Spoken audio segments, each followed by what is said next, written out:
पंजाब में विधानसभा चुनावों की तारीख जैसे जैसे करीब आती जा रही है, अरविंद केजरीवाल की पार्टी की मुश्किलें बढ़ती जा रही हैं।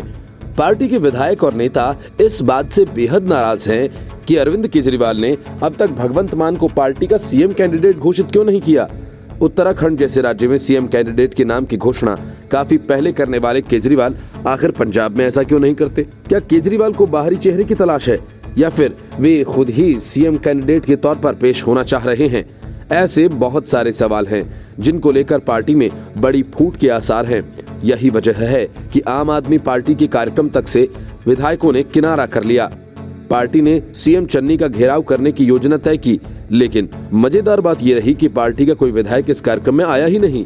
न विधायक आए और न ही उनके समर्थक। इस बात से ही अंदाजा लगाया जा सकता है कि आम आदमी पार्टी की हालत कितनी खस्ता है। माना जा रहा है कि अगर पार्टी ने जल्द ही मुख्यमंत्री के मुद्दे पर अपना रुख साफ नहीं किया तो पार्टी के कुछ और विधायक केजरीवाल का साथ छोड़ सकते हैं। आम आदमी पार्टी की पंजाब इकाई ने मुख्यमंत्री चरणजीत सिंह चन्नी का विरोध करने का कार्यक्रम रखा था। इस कार्यक्रम के अंतर्गत पार्टी विधायकों को अपने समर्थकों के साथ मुख्यमंत्री चन्नी के चंडीगढ़ स्थित सरकारी आवास का घेराव करना था। पार्टी की तरफ से इसे बेहद महत्वपूर्ण कार्यक्रम के रूप में प्रचारित किया गया था, लेकिन इसी कार्यक्रम में पार्टी के ही कई विधायक नहीं पहुंचे और इतना ही नहीं, पार्टी के विधायकों के समर्थक तक इस कार्यक्रम में नहीं देखे गए, जिससे अंतर कलह की कहानी सतह पर आती दिख रही है। माना जा रहा है कि रुपिंदर कौर रूबी प्रकरण से सीख लेते हुए पार्टी आलाकमान ने सभी मौजूदा विधायकों को पार्टी की ओर से उम्मीदवार घोषित कर दिया था, लेकिन इसके बाद भी अंतर कलह थमने का नाम नहीं ले रही। अगला एक हफ्ता इस दृष्टि से महत्वपूर्ण हो सकता है। घेराव कार्यक्रम में पार्टी के केवल 7 विधायक ही पहुंचे थे। अमन अरोड़ा, बलजिंदर कौर, बुधराम और अमरजीत इस कार्यक्रम से दूर ही रहे। उनके समर्थकों तक को इस कार्यक्रम से दूरी बनाए रखते हुए देखा गया। ये विधायक भी भगवंत सिंह मान के करीबी बताए जाते हैं। माना जा रहा है कि भगवंत सिंह मान अपने समर्थकों के माध्यम से पार्टी आलाकमान पर खुद को मुख्यमंत्री पद का चेहरा घोषित किए जाने के लिए प्रयासरत हैं। पिछले विधानसभा चुनाव के दौरान भी उनकी ये महत्वाकांक्षा सामने आई थी, लेकिन केजरीवाल इसके लिए सहमत नहीं हुए। अब इस बार भी अब तक उन्हें पार्टी का चेहरा घोषित न कर पार्टी ने अपनी तरफ से इशारा तो दे दिया है। माना जा रहा है कि इस कारण से भगवंत सिंह मान अंदर खाने अपनी राजनीति तेज कर चुके हैं। पंजाब में आगामी विधानसभा चुनाव के दौरान उनका ये रुख पार्टी को नुकसान पहुंचा सकता है। आम आदमी पार्टी के पंजाब इकाई के एक नेता के मुताबिक पार्टी उत्तराखंड में चेहरा घोषित कर चुकी है, लेकिन पंजाब जैसे अहम राज्य में अब तक किसी नाम पर अंतिम मुहर नहीं लगाई जा सकी है। इससे कुछ दावेदारों के चेहरे मुरझाने लगे हैं। पार्टी आलाकमान शुरुआती दौर में ही ये चेहरा घोषित कर पार्टी में अंतर्कलह बढ़ाना नहीं चाहती है, लेकिन इतना तो तय है कि एक लोकप्रिय चेहरा देकर पार्टी चुनाव में उतरेगी और जीत हासिल करेगी। Bureau report, news of India. Tripura में मस्जिद नहीं जली, लेकिन महाराष्ट्र में फेक न्यूज को लेकर फसाद हो गया। लेकिन क्यों? इस सवाल का जवाब तलाशने और फिर दोषियों को सजा देने के नाम पर एक अजीब किस्म की सियासत शुरू हो गई। महाराष्ट्र के कई शहरों में हुए विरोध प्रदर्शन के बाद भड़की हिंसा के अगले दिन अमरावती में इसका विरोध हो गया। इस विरोध प्रदर्शन में भी वही सब हुआ। सरकार से लेकर विपक्ष के नेताओं ने शांति की अपील की, यहाँ तक तो ठीक है, लेकिन महाराष्ट्र में भड़की हिंसा का दोष जिस अकादमी को दिया जा रहा है, शिवसेना एक तरह से उसे क्लीन चिट देने की कोशिश कर रही है। शिवसेना के मुखपत्र सामना के संपादकीय में जो कुछ लिखा गया है, उससे तो यही संकेत मिलता है कि सब कुछ रजा अकादमी का किया धारा नहीं है, बल्कि उसके पीछे बड़ी साजिश है जिसका लक्ष्य महाअघाड़ी सरकार को अस्थिर करना है। संपादकीय में कहा गया कि कुछ ताकतें महाराष्ट्र में रजा अकादमी के कंधे पर बंदूक रखकर चला रही हैं। संपादकीय में सवाल पूछा गया कि आखिर त्रिपुरा की घटनाओं का असर महाराष्ट्र पर क्यों पड़ रहा है? मौलवियों के कंधों पर रखकर कौन बंदूक चला रहा है? शिवसेना ने कहा कि त्रिपुरा की प्रयोगशाला में नया प्रयोग शुरू हो गया, उस पर त्रिपुरा के प्रयोग के धमाके महाराष्ट्र में ही क्यों होने चाहिए? रजा अकादमी आदि संगठन कोई मुस्लिम समाज का प्रतिनिधित्व नहीं करता है, लेकिन दुनिया में मुसलमानों के संदर्भ में कहीं कुछ शोर हुआ तो ये लोग मुंबई महाराष्ट्र में छाती पीटते हैं। उन्हें कोई तो पीछे से शक्ति प्रदान करने का काम करता है, और वह बल कौन उपलब्ध कराता है? ये अमरावती के दंगे में नजर आया। अब त्रिपुरा प्रकरण को लेकर महाराष्ट्र में रजा अकादमी की ही बांगबाजी शुरू है। महाराष्ट्र में दंगे हिंसाचार करवाने जितना बल रजाक आदमी में नहीं है, परंतु उन मौलवियों के कंधों पर बंदूक रखकर कोई महाराष्ट्र का माहौल बिगाड़ रहा है क्या? शिवसेना ने संपादकीय में लिखा कि उत्तर प्रदेश सहित 4-5 राज्यों में विधानसभा चुनाव जैसे जैसे करीब आने लगे हैं, वैसे वैसे देश में हिंदू खतरे में पड़ने लगा है। ऐसा भाजपा वालों द्वारा निर्माण किए गए नकली हिंदुत्ववादी संगठनों को लगने लगा है। त्रिपुरा जैसे राज्य में तनाव निर्माण करके पूरे देश में असंतोष निर्माण करने का कार्य किया जा रहा है। बांग्लादेश में हिंदू मारे जा रहे हैं, इसकी चिंता सिर्फ त्रिपुरा में ही क्यों व्यक्त होती है? शिवसेना ने संपादकीय में आगे कहा कि उत्तर प्रदेश, मध्य प्रदेश, कर्नाटक, हरियाणा, बिहार में हिंदुओं को गुस्सा नहीं आता है क्या?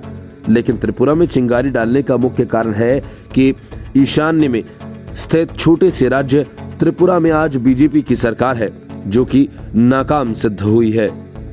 उनकी लोकप्रियता घट गई है।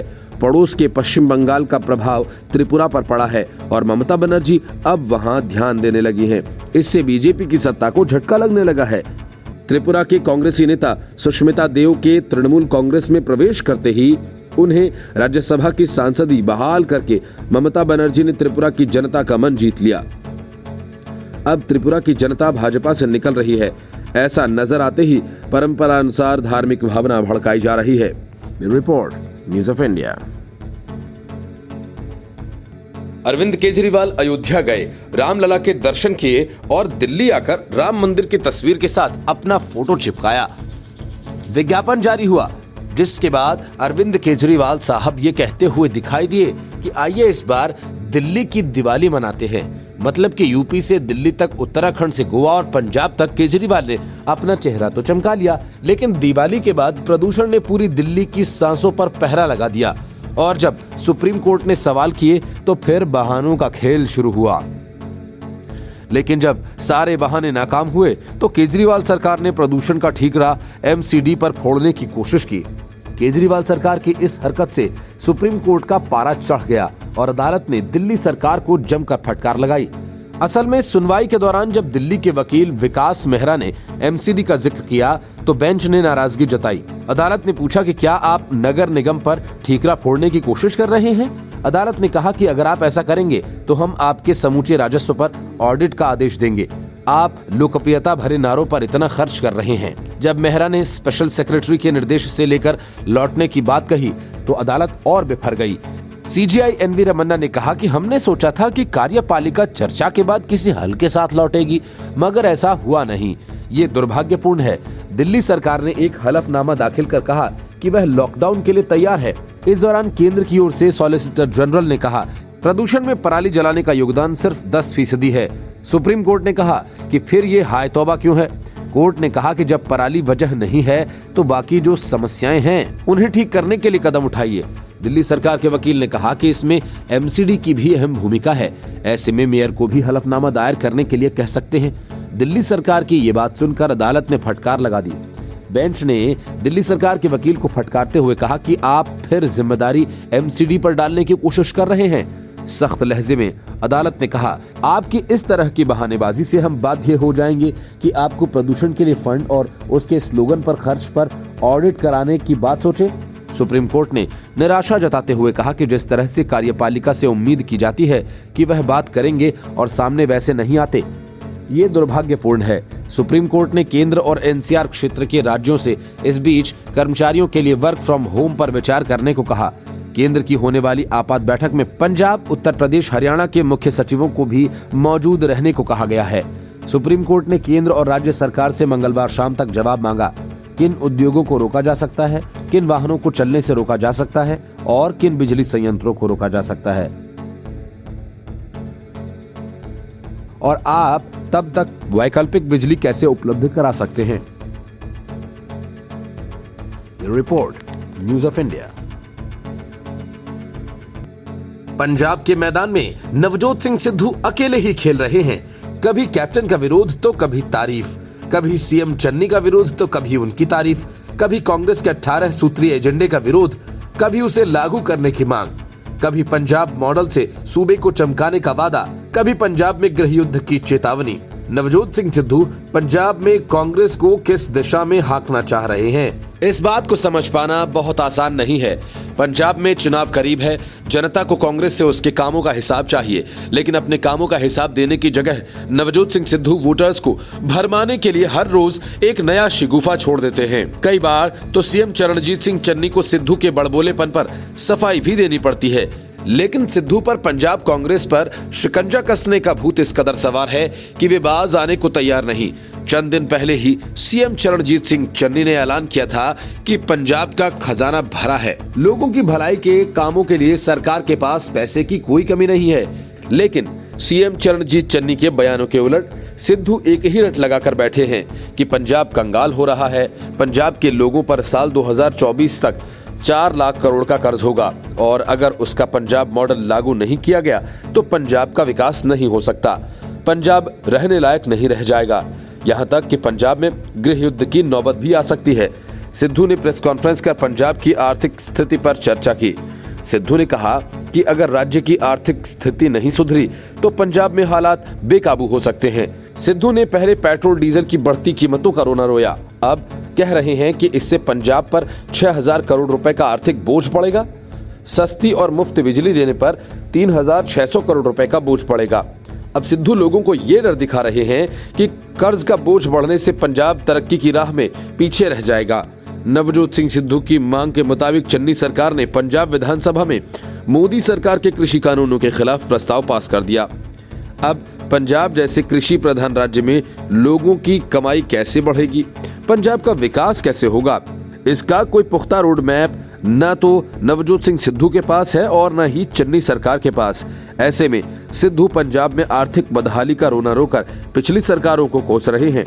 लेकिन लोगों का सवाल है कि कांग्रेस पहले ये बताए कि उसने पंजाब के विकास के लिए क्या किया और उसके पास भविष्य को लेकर क्या तैयारियां हैं। सीएम चन्नी के नेतृत्व में पंजाब सरकार ने लोगों को राहत देने के लिए कुछ फैसले लिए थे, लेकिन नवजोत सिंह सिद्धू ने उन फैसलों को लॉलीपॉप बता दिया। सिद्धू दावा कर रहे हैं कि उनकी कोशिश पंजाब के कल्याण की है, लेकिन हर उस प्रयास के विरोध में खड़े हो जाते हैं जो पंजाब के विकास के लिए जरूरी है। पंजाब में रिमोट कंट्रोल से चल रही कांग्रेस की सरकार मोदी विरोध के नाम पर वोटों की खेती करने में जुटी है। पंजाब के लोगों के विकास के लिए कांग्रेस का क्या एजेंडा है? पंजाब में नौकरियों के मौके बढ़े, किसानों को लाभ पहुंचे, इसके लिए कांग्रेस की चन्नी सरकार के पास कोई रोड मैप नहीं है। पंजाब चुनाव में कांग्रेस की आस बस मोदी विरोध के नाम पर ही टिकी है। Bureau report, news of India. Captain Amarinder Singh ने 2 नवंबर को ऐलान किया था कि उनकी नई पार्टी का नाम पंजाब लोक कांग्रेस होगा और वे फिलहाल चुनाव चिन्ह आवंटित किए जाने का इंतजार कर रहे हैं। लेकिन सूत्रों का कहना है कि अब तक आयोग को पंजाब लोक कांग्रेस के रजिस्ट्रेशन का कोई आवेदन ही नहीं मिला है। चुनाव आयोग के सूत्रों ने बताया कि अमरिंदर सिंह ने जिस पार्टी के नाम की घोषणा की है वैसा कोई भी रजिस्ट्रेशन का आवेदन चुनाव आयोग में नहीं भेजा गया है। अमरिंदर सिंह ने हाल ही में अपने पार्टी के नाम का ऐलान किया था। 2 नवंबर को अमरिंदर सिंह ने चंडीगढ़ में अपनी पार्टी के नाम का ऐलान किया और कहा कि वकीलों की टीम ने चुनाव आयोग में पार्टी के पंजीकरण के लिए आवेदन दिया है। चुनावी राज्यों से जुड़ी अगर कोई पार्टी रजिस्ट्रेशन कराना चाह रही है तो 2 से 3 महीने का वक्त लगता है, जबकि सामान्य रूप से अधिक वक्त लगता है। इसके पहले पंजाब सरकार के एक मंत्री ने यह दावा किया कि अमरिंदर सिंह सोनिया गांधी से जल्द ही मुलाकात करने वाले हैं और उनकी फिर से कांग्रेस में वापसी होने वाली है।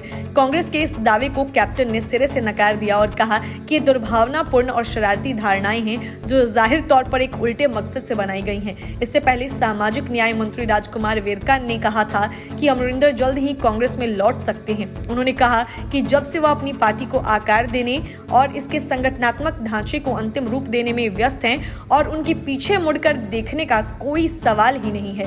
कैप्टन ने कहा कि हम भारत के चुनाव आयोग द्वारा अपनी पार्टी पंजाब लोक कांग्रेस के पंजीकरण और पार्टी के प्रतीक के आवंटन की प्रतीक्षा कर रहे हैं। पूर्व मुख्यमंत्री ने 2 नवंबर को यह कहते हुए पार्टी से इस्तीफा दे दिया था कि वह सोनिया और उनके बच्चों राहुल और प्रियंका के आचरण से आहत हैं।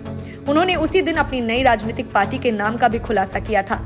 कांग्रेस में राजनीतिक उथल-पुथल के बीच कैप्टन अमरिंदर ने पंजाब के राज्यपाल बनवारी लाल पुरोहित को 18 सितंबर को कांग्रेस विधायक दल की बैठक से पहले मुख्यमंत्री के पद से अपना इस्तीफा सौंप दिया था।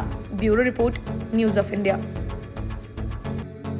मालेगांव, नांदेड़ और अमरावती जिलों में फेक न्यूज के आधार पर जो कुछ हुआ वह सबको पता है। प्रशासन को ज्ञापन देने के नाम पर जमा की गई अनियंत्रित या यूं कहें कि मुस्लिम संगठन द्वारा नियंत्रित भीड़ ने जो किया वह सबके सामने है। लेकिन महाधारी सरकार के नेताओं द्वारा किसी तथाकथित साजिश के नाम पर जारी किए जाने वाले बयान और महाराष्ट्र प्रशासन की बेबसी जो पिछले कई वर्षों में बार बार दिखाई दी है, 12 नवंबर 2021 के दिन जो हुआ वह अचानक नहीं हुआ। यह रजा अकादमी, अन्य संगठनों और व्यक्तियों द्वारा पूर्व घोषित था। पहले से वायरल हो रहे वीडियो वगैरह में बकायदा इस बात की घोषणा की गई थी कि लोग दुकानें अपनी जिम्मेदारी पर खोलें क्योंकि भीड़ चाहती है कि सब कुछ बंद रहे। आखिर प्रशासन के लिए हिंसा का पूर्वानुमान लगाया जाना संभव क्यों नहीं था? वैसे भी भीड़ जमा करके उसे अनियंत्रित छोड़ने का रजा अकादमी जैसे मुस्लिम संगठनों का रिकॉर्ड पुराना रहा है। ऐसा भी नहीं था कि रजा अकादमी महाराष्ट्र की धरती पर पहली बार भीड़ जमा करने वाली थी। इन जिलों में रजा अकादमी ने त्रिपुरा में अल्पसंख्यकों पर हुए तथाकथित जुल्मों को आगे रखकर लोगों को जमा किया था। सवाल यह है कि जिस विषय या घटना को आगे रखकर यह भीड़ जमा की गई, क्या वह विषय प्रासंगिक था? त्रिपुरा की सरकार ने 29 अक्टूबर को जिम्मेदारी के साथ यह घोषणा की थी कि जिस मस्जिद के जलाए जाने की अफवाहें उड़ाई गई हैं, उस मस्जिद को किसी तरह का कोई नुकसान नहीं हुआ है और यह अफवाह झूठी थी। 29 अक्टूबर और 12 नवंबर के बीच इस लंबे अंतराल में रजा अकादमी के लिए यह समझना क्या वाकई मुश्किल था कि त्रिपुरा में अल्पसंख्यकों पर हुए जुल्म की अफवाह झूठी है? क्या अकादमी के लिए त्रिपुरा सरकार की घोषणा पर विश्वास न करने का कोई कारण था? सवाल यह भी है कि त्रिपुरा सरकार और स्थानीय प्रशासन की घोषणा के बाद इस भीड़ को जमा करने का क्या तुक था? जब देश एक महामारी से दो चार हो रहा है, तब प्रशासन को ज्ञापन देने के लिए 8000 लोगों को जमा करना किस हद तक तार्किक है? और यदि रजा अकादमी ने ऐसा कुछ करने की घोषणा कर भी दी थी, तो महाराष्ट्र सरकार और इन जिलों में स्थानीय प्रशासन ने बातचीत करके इस भीड़ को जमा होने से रोकने का प्रयास क्यों नहीं किया? क्या इसीलिए कि अकादमी को किसी तरह का राजनीतिक संरक्षण प्राप्त है? ऐसे प्रश्नों के पीछे कारण है। दरअसल सच यह है कि वर्तमान महाराष्ट्र सरकार रजा अकादमी की जायज नाजायज मांगों को हाल के वर्षों में लगातार कान देती रही है। अकादमी के लोग मुख्यमंत्री उद्धव ठाकरे और अन्य नेताओं से बार बार मिलते रहे हैं। शायद यही कारण है कि संगठन समय समय पर किसी न किसी बहाने महाराष्ट्र में अपनी ताकत दिखाता रहा है। यह राज्य सरकार द्वारा बार बार मांगे सुनने का असर ही है जो रजा अकादमी के नेताओं को अपनी जायज नाजायज मांगे बार बार रखने के लिए प्रेरित करता है। शायद यही कारण है कि संगठन बार बार सरकार की बाह ऐंठने में कामयाब होता दिखाई देता है। पर प्रश्न यह है कि इन सब के बीच कानून और संवैधानिक व्यवस्था और सांप्रदायिक वातावरण का भविष्य कैसा दिखाई देता है? यह ऐसा प्रश्न है जो महाराष्ट्र की राज्य सरकार से इसलिए किया जाएगा क्योंकि वह बार बार इसके आगे लाचार दिखाई देती रही है। Bureau report, news of India. Amravati, Nashik और नांदेड़ हिंसा को लेकर महाराष्ट्र की सियासत में उबाल है। त्रिपुरा की फर्जी खबर के आधार पर 3 जगहों पर अनियंत्रित भीड़ ने हिंसा फैलाई, लेकिन सत्ताधारी नेताओं ने घुमा फिराकर गेंद बीजेपी के पाले में डाल दी। सवाल पूछा गया कि चुनावों के वक्त हिंदू क्यों खतरे में आ जाता है और ये सब महाराष्ट्र सरकार को अस्थिर करने की साजिश है। सवाल तो और भी पूछे गए और दागे गए, लेकिन अमरावती हिंसा के विरोध में बंद बुलाने वाले बीजेपी नेता अनिल बोंडे को गिरफ्तार कर लिया गया है। अमरावती पुलिस ने अनिल बोंडे समेत कई लोगों को गिरफ्तार किया। इस गिरफ्तारी को लेकर सियासत भी शुरू हो गई है। बीजेपी ने अनिल बोंडे की गिरफ्तारी को लेकर सवाल किए हैं। बीजेपी प्रवक्ता राम कदम ने अनिल बोंडे की गिरफ्तारी पर कड़ी प्रतिक्रिया दी। राम कदम ने कहा कि शिवसेना नेता पर क्यों कार्रवाई नहीं हुई? पिछले 2 दिनों के दौरान हुई हिंसक वारदातों के बाद अब पुलिस द्वारा उत्पातियों की धरपकड़ करने के लिए अभियान शुरू कर दिया गया है। इसके तहत कई थाना क्षेत्र के अंतर्गत सीसीटीवी कैमरास के फुटेज खंगालते हुए उपद्रवियों की पहचान की जा रही है और उन्हें पकड़ा जा रहा है। साथ ही पुलिस द्वारा मोर्चे के दौरान भीड़ को उकसाने और भड़काने के मामले को लेकर कई प्रमुख लोगों को भी डिटेन किया गया है। अमरावती हिंसा के बाद बंद बुलाने की वजह से पुलिस ने बीती रात बीजेपी के वरिष्ठ नेता और राज्य के पूर्व कृषि मंत्री अनिल बोंडे को पहले नजरबंद किया था, बाद में आधिकारिक तौर पर हिरासत में लिया गया। इसी तरह बीजेपी ग्रामीण जिला अध्यक्ष निवेदिता चौधरी सहित अचलपुर के परतवाड़ा के गजू कोल्हे, अभय माथने, प्रमोद कोरडे, मसानगंज परिसर के नीलेश साहू और अनूप साहू को हिरासत में लिया गया। कथित त्रिपुरा हिंसा की आग महाराष्ट्र के नासिक, अमरावती और नांदेड़ जिलों तक फैली हुई नजर आई। फिलहाल पुलिस और भी कई लोगों को गिरफ्तार करने की कोशिश में जुटी है। इसके लिए सबूत जुटाए जा रहे हैं। Bureau report, news of India.